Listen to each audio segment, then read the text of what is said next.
दोस्तों, आज इंसान शायद हिस्ट्री के सबसे सुरक्षित दौर में जी रहा है। लेकिन फनी पार्ट ये है कि फिर भी इंसान स्ट्रेस्ड है। आज इंसान के पास सब कुछ है। इंसान के पास फूड है, सुरक्षित घर है, कपड़े हैं, फिर फैमिली है जिसके साथ वो खुशी खुशी रह सकता है। लेकिन फिर भी हर कोई स्ट्रेस्ड दिखता है। कभी डेडलाइंस के वजह से, कभी एग्ज़ाम्स के वजह से, कभी पैसा, कभी अकेलापन। लेकिन एक अजीब सवाल है, अगर मॉडर्न लाइफ इतनी कंफर्टेबल है तो इंसानी दिमाग इतना बेचैन क्यों है? शायद इसलिए क्योंकि हमारा दिमाग इसी एनवायरनमेंट में इवॉल्व हुआ था जो मॉडर्न दुनिया से बहुत अलग थे। हमारे अंदर अब भी वही एंशिएंट सर्वाइवल सिस्टम्स मौजूद है जो लाखों साल पहले छोटे ट्राइब्स और हार्श एनवायरनमेंट्स में इवॉल्व हुए थे। इवोल्यूशनरी मिसमैच थियरी के मुताबिक ह्यूमन ब्रेन अभी भी काफ़ी हद तक एंसेस्ट्रल एनवायरनमेंट्स के हिसाब से वायर्ड है, जबकि मॉडर्न दुनिया बहुत तेज़ी से बदल चुकी है। आज हम स्ट्रेस को एक प्रॉब्लम समझते हैं, लेकिन इवोल्यूशन के दौरान इसी स्ट्रेस ने हमें बचाया था।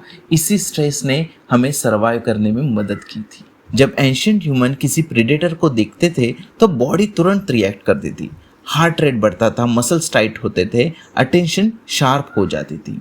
इसे कहते हैं फाइट और फ्लाइट रिस्पॉन्स, एक सर्वाइवल मैकेनिज्म जो नेचुरल सिलेक्शन के दौरान डेवलप हुआ। अगर किसी इंसान का ब्रेन खतरे पर जल्दी रिएक्ट नहीं करता तो उसके सर्वाइव करने के चांसेस कम हो सकते थे। लेकिन एंशिएंट स्ट्रेस और मॉडर्न स्ट्रेस में काफ़ी फ़र्क है। प्री हिस्टोरिक स्ट्रेस अक्सर इमीडिएट फिजिकल डेंजर से जुड़ा होता था। प्रीडेटर्स गया, डेंजर खत्म, बॉडी फिर शांत हो जाती थी। लेकिन मॉडर्न ह्यूमंस, हमारा स्ट्रेस अक्सर लगातार चलते रहता है। Emails, notifications, social comparison, career pressure, financial uncertainty. हमारा ब्रेन जिन एनवायरनमेंट्स में डेवलप हुआ था, उन एनवायरनमेंट्स से आज की डिजिटल दुनिया काफ़ी अलग है।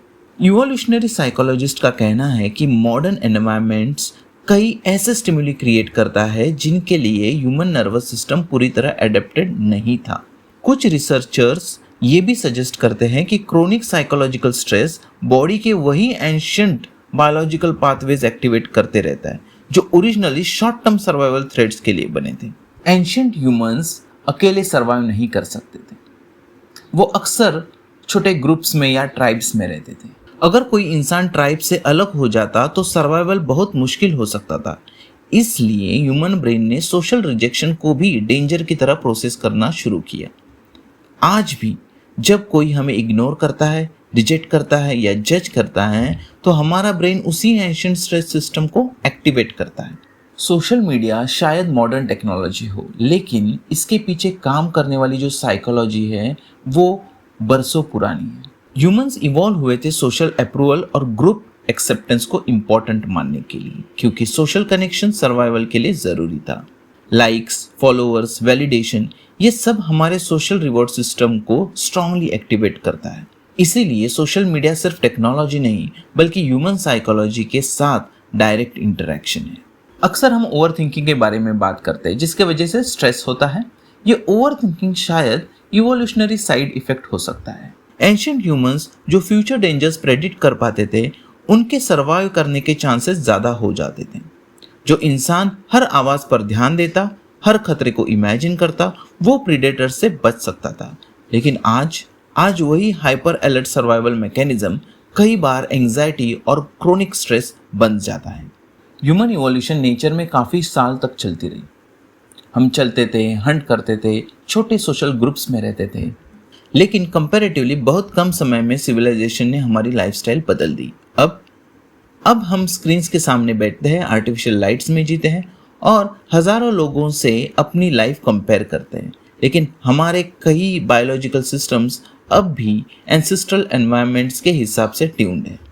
स्ट्रेस शायद सिर्फ मॉडर्न दुनिया की बीमारी नहीं है, बल्कि ये एंशिएंट सर्वाइवल सिस्टम्स और मॉडर्न एनवायरनमेंट के बीच का टकराव है, या फिर उस टकराव का एक हिस्सा है।